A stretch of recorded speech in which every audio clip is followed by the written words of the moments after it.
It's not a horse race. It's not your job to vote for who you think will win. If that's what you were doing, you might as well stay home because they're going to win anyway, right?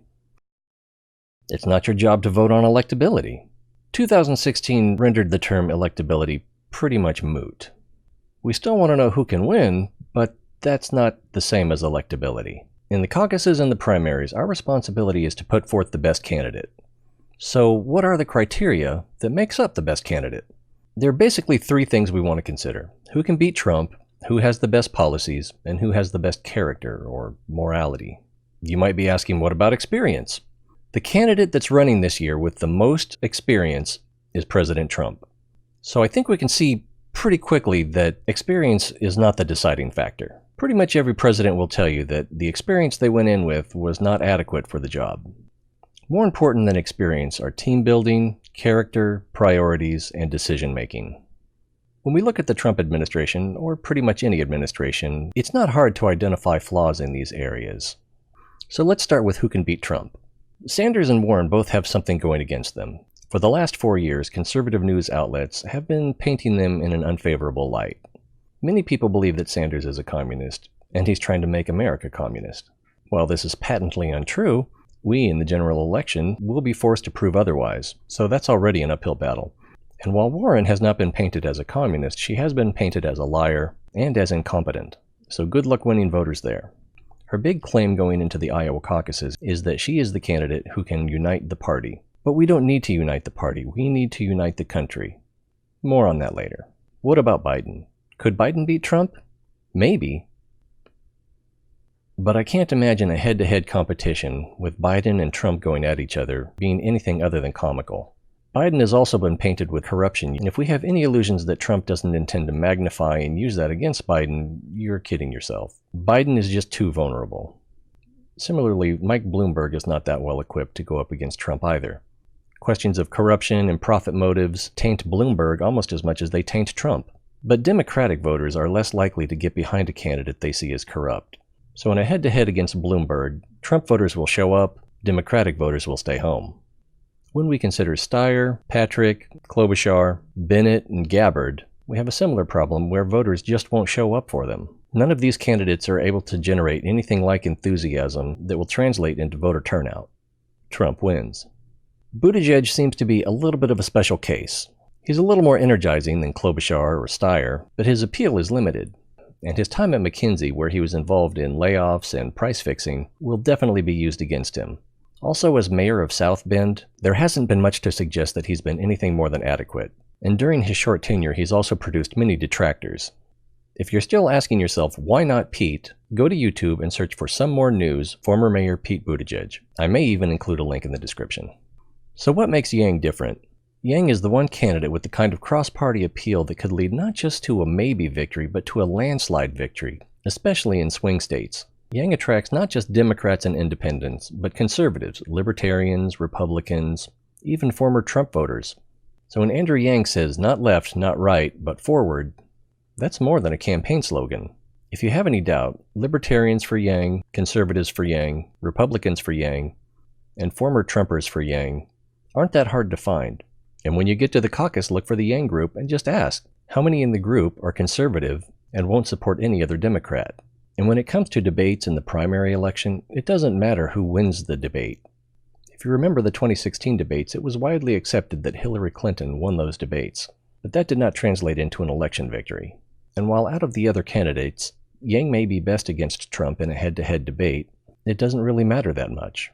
However, in a head-to-head debate with Trump, that puts Yang in front of millions of conservative voters. And unlike the other Democratic candidates, Yang's platform connects with conservatives.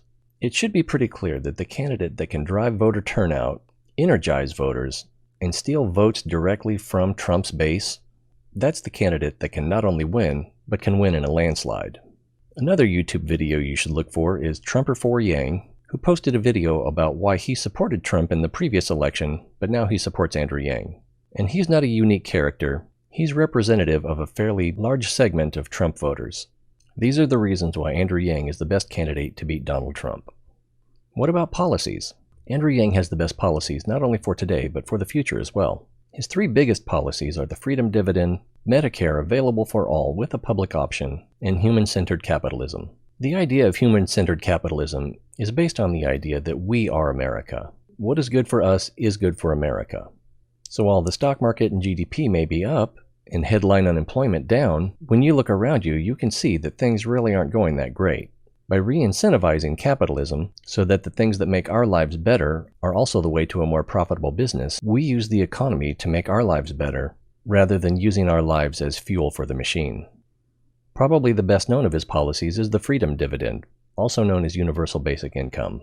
It seems like a gimmick, it seems like it's too good to be true, but it's not. Again, the idea is the economy should work for us. If we weren't here, there wouldn't be an economy. So while theoretically we get what we deserve, in practice we know better. The freedom dividend capitalizes on the prosperity of the richest economy in human history and shares some of it back with the people who make it possible. Technology, robotics, AI, and automation are affecting our lives and our job market, even today, and it's only going to get worse in the future. And when you think about it, it's been going on for a while. What about healthcare? The Yang platform includes making Medicare available for anyone who wants it, but still allows private insurance to compete. This is different from mandatory single-payer Medicare, and in some ways is better, some ways it's worse, but there is no perfect answer. The intent is to make Medicare available so no one is left behind, and then to make Medicare better, partially by giving it more negotiating power, and eventually making it so good that private insurance just can't compete. If we know anything about capitalism, we know that private industry usually finds a way to compete, and as long as that way is not corruption, everybody's better off. A couple other quick policy ideas are distributing the swamp, where we take government agencies and move their headquarters to different parts of the country. That way the people working in these agencies aren't just Washington bureaucrats who can't see beyond the Potomac, but our neighbors who can't help but see what's going on in our own backyard. Yang also plans to end corporate welfare, where businesses require different local governments to compete with huge tax breaks. And he plans to end the forever wars.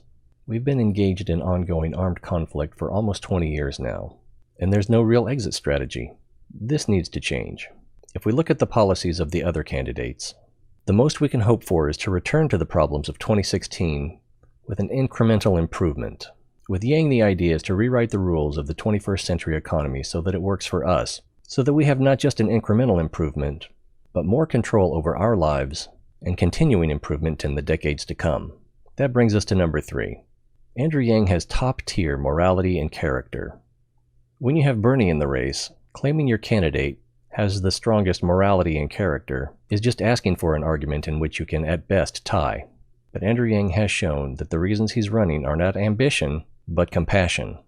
Andrew Yang is running because he wants to make a better world for his children. I've heard the same thing about Biden, but I think it means something different. I embrace skepticism. Some might even say I'm cynical, but I've had my eye on Andrew Yang for months now. He's one of those people that is so decent he makes the rest of us look bad. And if anyone has the moral compass to steer the economy and the country in the right direction, it's Andrew Yang. So let's recap. Andrew Yang is the best to beat Trump due to massive crossover support. He has the best policies for today and tomorrow, and top-tier character and moral fiber. America loves you and is counting on you. Please consider caucusing for Andrew Yang.